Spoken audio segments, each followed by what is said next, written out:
আদর্শ, তার জীবনের যে কর্ম পদ্ধতি এবং তার জীবনের যে বিশ্বাস, আমি তিনটি কথা বলেছি। তার জীবনের যে আদর্শ সেটা হচ্ছে সততা, তার জীবনের যে কর্ম পদ্ধতি সেটা হচ্ছে শৃঙ্খলা, আর তার জীবনের যে বিশ্বাস সেটি হচ্ছে দেশপ্রেম। আমি নিজে এই প্রতীতি রাখি, যদি শহীদ প্রেসিডেন্ট জিয়া রহমানের জীবনের এই তিনটি দিক আমরা আমাদের প্রত্যেকের জীবনে অনুসরণ করতে পারি, তাহলে এই বাংলাদেশ সঠিক পথে পরিচালনা।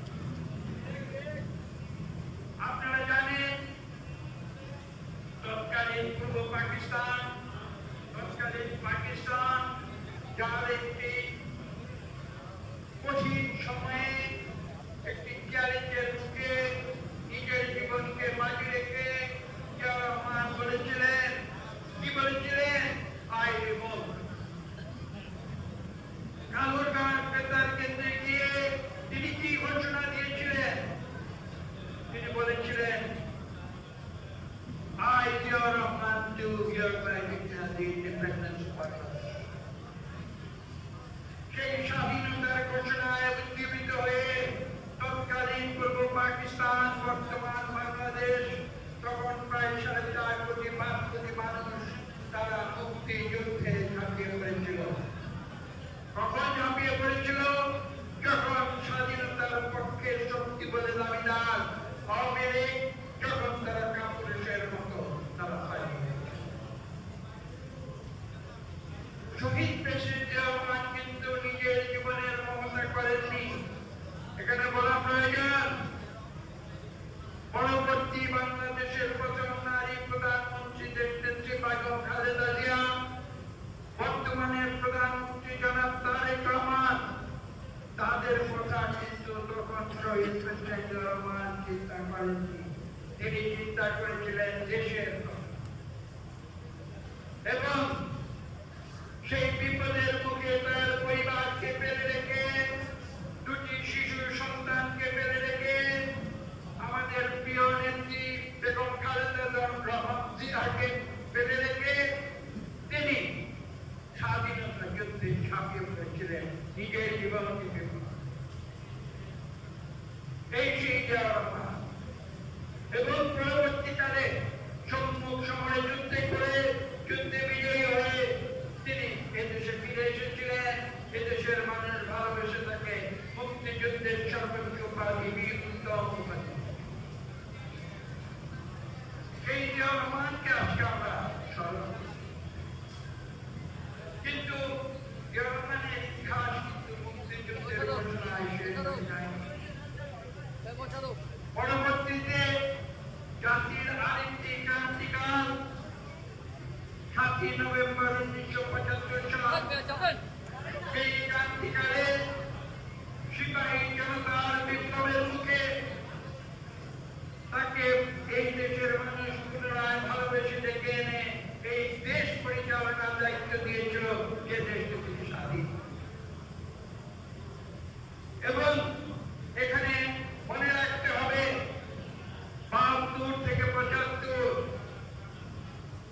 যে সময়টা আওয়ামী লীগ বাংলাদেশের গণতন্ত্রকে কবরে পাঠিয়ে সংসদের ভিতরে মাত্র 11 মিনিটের ব্যবধানে তারা বাকশাল সৃষ্টি করেছিল, বাংলাদেশের মানুষের অধিকার হরণ করে নিয়েছিল, বাংলাদেশের মানুষের কথা বলার অধিকার হরণ করে নিয়েছিল, তাদের অর্থনৈতিক অধিকার হরণ করে নিয়েছিল এবং একদলীয় শাসন কায়েম করে বাংলাদেশের জন্মের যে আদর্শ, সেই আদর্শ থেকে বিচ্যুত এবং সেখান থেকে মুক্তি দেওয়ার জন্য সেই সিপাহী জনতার বিপ্লবের প্রস্তুতিতে এসেছিলেন এবং তিনি এদেশে মাত্র সত্যি কথা বলতে গেলে 3.5 বছর এফেক্টিভ দিয়ে বাংলাদেশ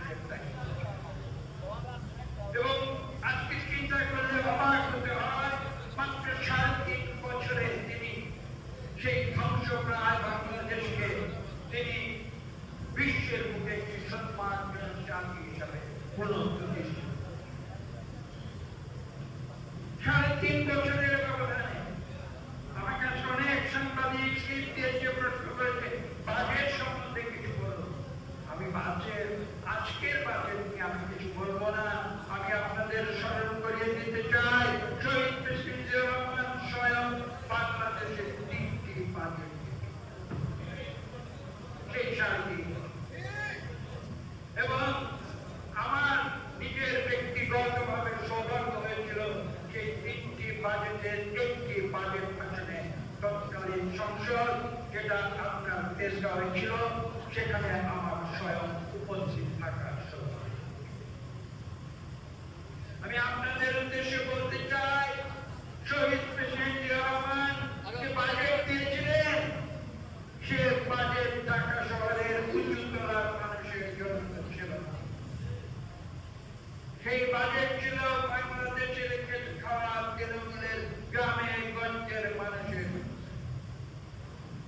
এবং এখানে বলতে হয়, তার সেই বাজেটের ফলশ্রুতিতে ৭২-৭৫-এর ধ্বংস প্রায় বাংলাদেশ অর্থনৈতিকভাবে মেরুদণ্ড সোজা করে দাঁড়িয়ে।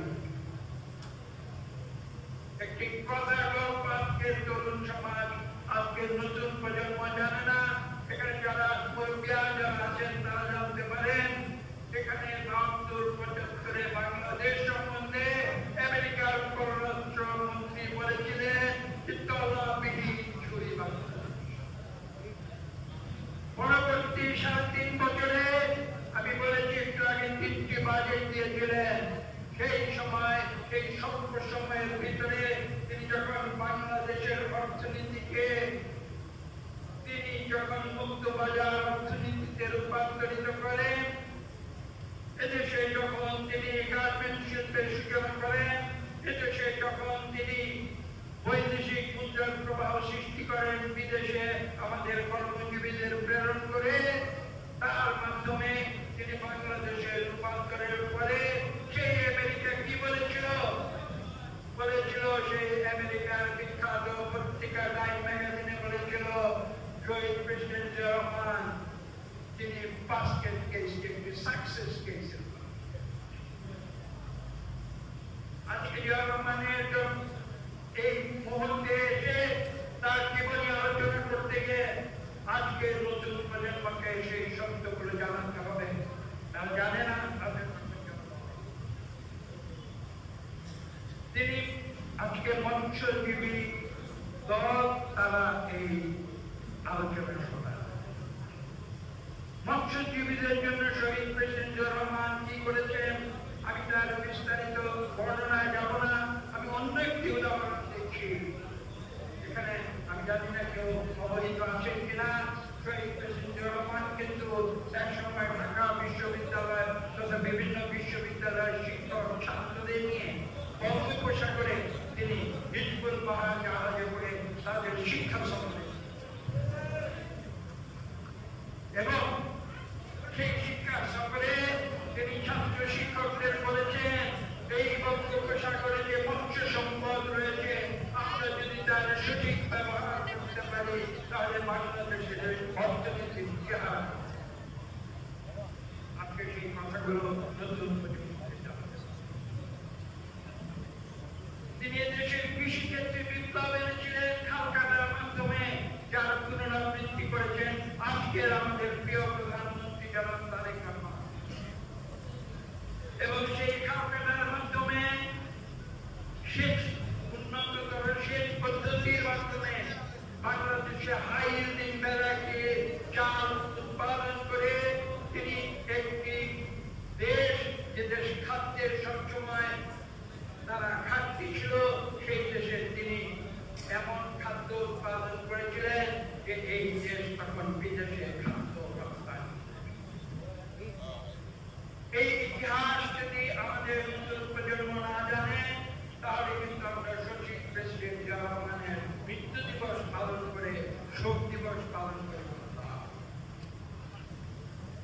আজকে আসুন আমরা শহীদ প্রেসিডেন্ট জিয়াউর রহমানের জীবনের সত্যিকার যে দিকগুলো সেগুলো আমরা জানি। আমি যে কথা বলছিলাম, মৎস্যজীবীদের কথা বলছিলাম, কৃষকের কথা বলছিলাম, শ্রমিকের কথা বলছিলাম। আপনারা জানেন শহীদ প্রেসিডেন্ট জিয়াউর রহমান যখন শ্রমিক দল সৃষ্টি করেন তিনি এভাবে মাইকে দাঁড়িয়ে বলেছিলেন আমি নিজে একজন শ্রমিক। কাজে এই যে বাংলাদেশের এই যে রূপান্তর, একটি আধুনিক রাষ্ট্রে যে রূপান্তরের যে ইতিহাস, সেই ইতিহাস রচনা করেছিলেন অন্য কেউ নন, শহীদ প্রেসিডেন্ট জিয়া। বাংলাদেশের তৃণমূল মানুষের মধ্যে তিনি নিজেকে ছড়িয়ে দিয়েছিলেন। তিনি প্রাসাদের রাজনীতি করেন নাই।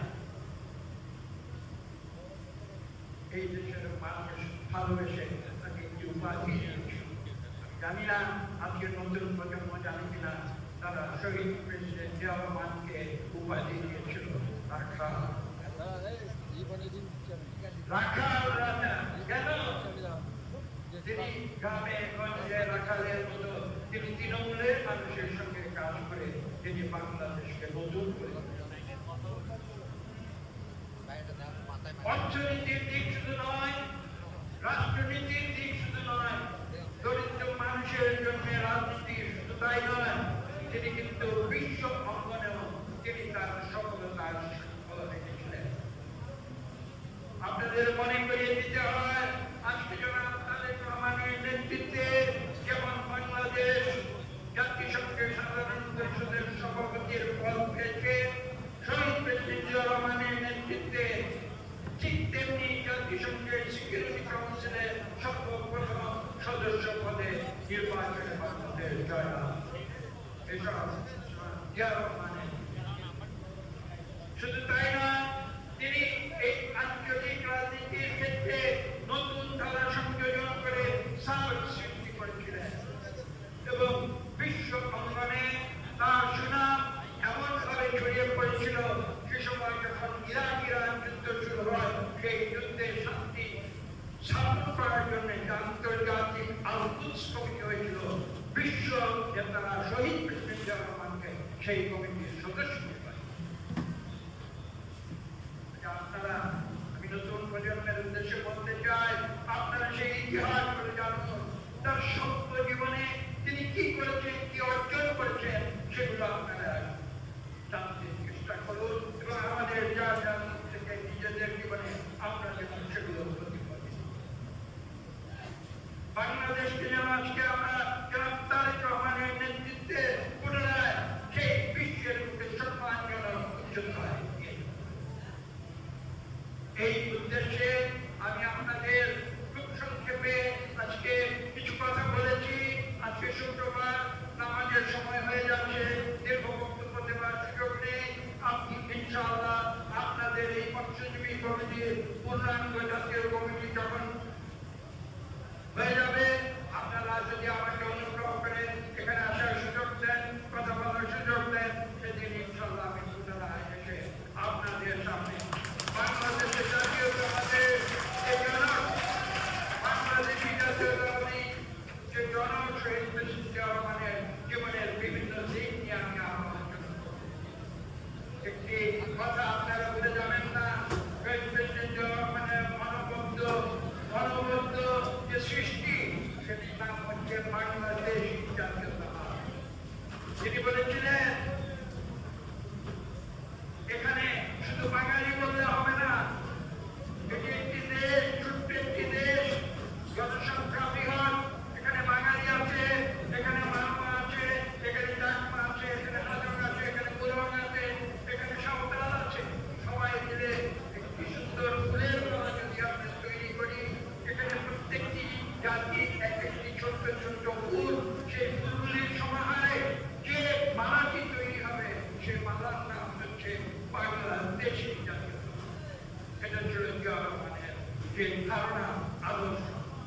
আমি বক্তব্য দীর্ঘ করবো না, আমি আজকে আপনাদের উদ্দেশ্যে বলবো, আসুন আমরা শহীদ প্রেসিডেন্ট জিয়া রহমানের সেই আদর্শ স্মরণ করে তার উত্তরাধিকার, তার যে পরবর্তী আমাদের দেশ নেত্রী বেগম খালেদা জিয়া এদেশে যেভাবে পার্লামেন্টারি গণতন্ত্র ফিরিয়ে এনেছিলেন, সেই আদর্শ স্মরণ করে এবং সর্বশেষ আজকে জাতির এই ক্রান্তিকালে আমাদের প্রিয় নেতা জনাব তারেক রহমান, আমাদের প্রিয় প্রধানমন্ত্রী, তার দিক নির্দেশনা, সেই দিক নির্দেশনা অনুসরণ করে আমরা বাংলাদেশকে বিশ্বের বুকে আমরা আবার নতুন করে একটি জাতি হিসেবে আমরা সম্মানজনক অবস্থানে নিয়ে যাব, এই প্রতিজ্ঞা করে ফেলবো